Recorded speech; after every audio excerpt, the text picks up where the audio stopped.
Hello viewers, আসসালামু আলাইকুম রহমতুল্লাহ। Welcome back to my channel. আজ আবারও সবাইকে একবার স্বাগতম জানাচ্ছি আমার আরও একটি নতুন রেসিপি ভিডিও দেখার জন্য। আজ আমি শেয়ার করব কলা আর ডিম দিয়ে ঝটপট মজাদার নাস্তার রেসিপি। বিকালে চায়ের আড্ডায় ও বাচ্চাদের স্কুলের টিফিনে পারফেক্ট একটি রেসিপি। আর এই রেসিপিটি তৈরি করতে খুব সহজ, ঘরে থাকা অল্প কিছু উপকরণ দিয়ে তৈরি করা যায়।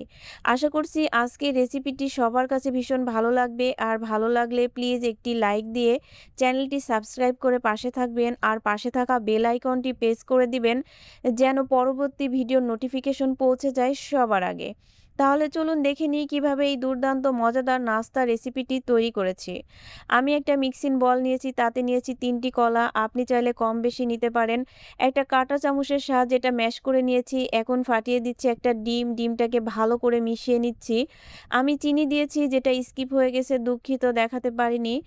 এখন আমি দিয়ে দিব স্বাদ মতো লবণ। তারপর চিনিটা যতক্ষণ না গলে যায় এভাবে আমি নাড়াচাড়া করে গুলিয়ে নিব। আপনারাও এভাবে গুলিয়ে নিবেন, চাইলে ব্লেন্ডার করতে পারেন, আমি ব্লেন্ডার করি নাই। এবার আমি দিয়ে দিব ময়দা। আজ আমি তৈরি করেছি ময়দা দিয়ে, আপনি চাইলে আটা দিয়েও তৈরি করতে পারেন। এখন আমি অল্প করে আটা দিয়েছি, একবারে দিবেন না, অল্প অল্প করে মেশালেই ভালো হবে। এখন চামচের সাহায্যে মিশিয়ে নিয়েছি, মনে হচ্ছে আরেকটু আটা লাগবে। তো এখন আমি আরেকটু আটা দিয়ে ভালো করে মিশিয়ে নিচ্ছি। আপনি চাইলে এটা হাত দিয়েও করতে পারেন। তো এইভাবেই মিশাতে হবে, এটা আস্তে আস্তে, একবারে সব দিলে মিশবে না। এখন আমি এটা হাত দিয়ে করলেই ভালো হয়। তাই আমি চামচ তুলে এখন হাত দিয়ে এই ডোটাকে ভালোভাবে মথে নিব, যাতে একদম একটা পারফেক্ট ডো হয়। কারণ পিঠা তৈরির জন্য ডোটাই মেন। আপনি যদি এই ডোটা একদম পারফেক্ট করতে পারেন তাহলে পিঠাটা সুন্দর হবে। দেখুন আমার ডোটা একদম পারফেক্ট হয়ে গেছে, নাই শক্ত নাই নরম, মাঝামাঝি। এবার আমি একটু করে নিয়েছি, দেখেন কতটুকু নিয়েছি, আর এভাবে শেপ দিয়ে পিঠা তৈরি করে নিচ্ছি। আপনি চাইলে আপনার ইচ্ছা মতো বিভিন্ন ডিজাইন তৈরি করতে পারেন, কারণ এই পিঠাটা অনেক ডিজাইনে তৈরি করা যায়। এটা দেখলেই আপনি পারবেন, এটা শেখানোর কোনো কিছু নাই।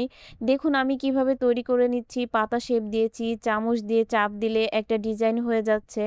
আমি একে একে এভাবে সবগুলো পিঠা বানিয়ে নিব। বানিয়ে নেওয়ার পরে আপনাকে দেখাবো যে আমি কিভাবে কি ডিজাইন করেছি। আপনার ইচ্ছা মতো আপনি ডিজাইন দিবেন। আমার যেটা ভালো লেগেছে আমি সেটাই করেছি। আসলে এই ডিজাইনগুলো ভাজার পরও দেখবেন খুব সুন্দর করে থাকে, ভেঙে যায় না। এত সুন্দর এই পিঠাটা হয়েছিল, একবার হলেও বাসায় ট্রাই করবেন। অন্তত একদিন হলেও খেয়ে দেখবেন, আসলে এই পিঠার স্বাদটা আপনি ভুলতে পারবেন না। এখন তৈরি হয়েছে এই যে আমার সব পিঠাগুলো। দেখুন আমি এভাবে তৈরি করেছি, এভাবে ডিজাইন করেছি। আপনি চাইলে আপনার মন মতো করবেন, যেরকম আপনার কাছে ভালো লাগে। এখন আমি চুলায় বসিয়ে দিয়েছি একটা ফ্রাই প্যান। এখন আমি একটু গরম হয়ে আসলে তাতে দিয়ে দিব সয়াবিন তেল। এই যে আমি এখন দিয়ে দিচ্ছি। এই তেলটা একটু বেশি দিবেন, কারণ এই পিঠাটা ডুবো তেলে ভাজতে হবে, যেহেতু ডিম দেওয়া আছে। যখন আপনি পিঠাটা দিবেন, পিঠাটা দিলেই আপনার এই পিঠাটা ফুলে উঠবে। তেলটা গরম হয়ে আসলেই তারপরে আমি এই যে একটা একটা করে পিঠা দিয়ে দিব। বেশি তেলটা ফুটান্ত গরম করবেন না, হালকা গরম হয়ে আসলে তখনই পিঠাটা দিয়ে দিবেন একটা একটা করে। এই যে দেখুন একটা পিঠা আরেকটা পিঠার সাথে লেগে যাবে না, এত সুন্দরভাবে এই পিঠাটা তৈরি করা যায়। একবার যদি আপনি এভাবে তৈরি করেন, বাসায় সবাই খাওয়ার পর বারবার আপনাকে রিকোয়েস্ট করবে এই পিঠাটা বানানোর জন্য। আমার বাসায় সবাই, এই ছোট থেকে বড় সবাই এই পিঠাটা খুব পছন্দ করে। এই পিঠাটা অনেক টেস্টি, অনেক মজার হয়, যা বড় থেকে ছোট সবাই মজা করে খায়। বিশ্বাস করুন, একবার হলো বাসায় ট্রাই করবেন, অবশ্যই আমাকে কমেন্টে জানাবেন কেমন হয়েছিল। এবার দেখুন সব পিঠাগুলো আমি দিয়ে দিয়েছি, একটু নাড়াচাড়া করে দিচ্ছি যাতে সব পিঠাগুলো তেলের ভিতরে ডুবে থাকে। এটা আপনি হাই হিটে ভাজবেন না, মিডিয়াম টু লোয়ে ভাজবেন, কারণ হাই হিটে ভাজলে পিঠার ভিতরটা আপনার নরম থাকবে আর ওপরটা লালচে হয়ে যাবে। এখন দেখুন এক পিঠ আমি আস্তে আস্তে উল্টিয়ে দিচ্ছি, লাল হয়ে আসছে। আমি এটা একদম মিডিয়াম টু লোয়ে ভাজছি, কারণ ভিতর ওপর বাহির যেন একদম মুচমুচে হয়। দেখুন আমি একটা একটা করে উল্টিয়ে দিচ্ছি। এভাবে আপনিও উল্টিয়ে দেবেন আর একটু সময় নিয়ে ভাজবেন। তাহলেই দেখবেন এই পিঠাটা খেতে এত মজা, একবার খেলেই আপনার কাছে বারবার পরিবারের সবাই বলবে এই পিঠাটাই বানাতে। দেখুন এই যে আমার ১ পিঠ ২ পিঠ দুই দিকেই ভালো মতো লাল হয়ে গেছে। এটা আমি আরেকটু লাল করে ভেজে নিব।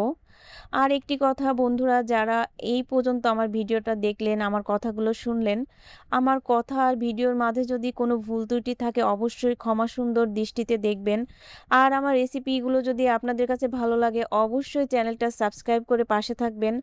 আর যারা আজ নতুন ভিজিট করেছেন অবশ্যই আপনাদের কাছে রিকোয়েস্ট, অবশ্যই চ্যানেলটি ভালো লাগলে, ভিডিওটা ভালো লাগলে সাবস্ক্রাইব করে পাশে থাকবেন। পিঠাগুলো আমি উঠিয়ে নিচ্ছি। এখন দেখাচ্ছি, দেখুন পিঠাগুলো কি দারুণ হয়েছে।